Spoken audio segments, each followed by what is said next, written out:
एक बार भगवान शंकर और माता पार्वती प्रसन्न मुद्रा में थे, तो बोले चलो आज भक्तों के दर्शन करते हैं। माता जी ने कहा चलो। भगवान एक साधु के वेश में हो गए, माता जी पीछे साध्वी के रूप में हो गई। एक धनी आदमी चारपाई पे बैठा सुपारी कतर के खा रहा था, 50 गाय भैंसे सब। उससे कहा भाई 100 ग्राम दूध दे दो, हमारे ठाकुर को स्नान करवाना है। बिगड़ गया, जाने क्या क्या अशुद्ध शब्द बोल गए। पार्वती जी एकदम रुद्र दृष्टि में, हम दर्शन कराने आए भक्त के।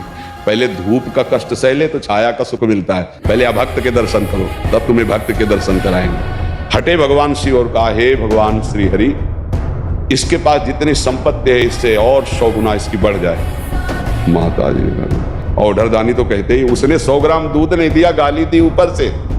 और ये भगवान फिर भगवान बोले आओ चलते हैं तुम्हें भक्त के दर्शन कराने। तो एक गांव में गए, तो फुसा की झोपड़ी थी, उसमें उसकी माँ रहती थी। एक गाय थी, जवान आदमी, गंगा जी पार्श्व में बहती थी। गंगा नहा के भजन करता, माता की सेवा के लिए मेहनत करता, और गाय जो थी 100-200 ग्राम दूध देती थी, उससे माता जी की सेवा।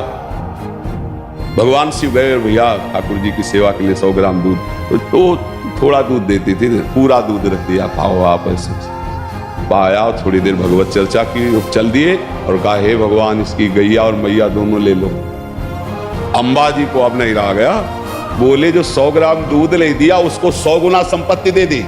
ये हिसाब भाई समझ में नहीं आया। और जिसने जितना था उतना दे दिया, गरीब आदमी, तो उसके दूध की जो वृत्ति आती थी वो गैया और बात करने के लिए थी मैया, दोनों आप ऐसा बोले। यही तो समझ ठीक नहीं, समझो अभी इसका कुछ समय गैया और मैया में जाता है, अब ये अखंड भजन करके परमात्मा प्राप्ति करेगा।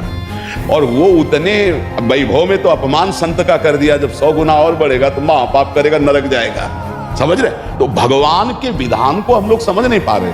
अगर हमें भगवान नहीं दे रहे तो जरूर हम पर कृपा कर रहे हैं, ऐसा हमें मानना चाहिए।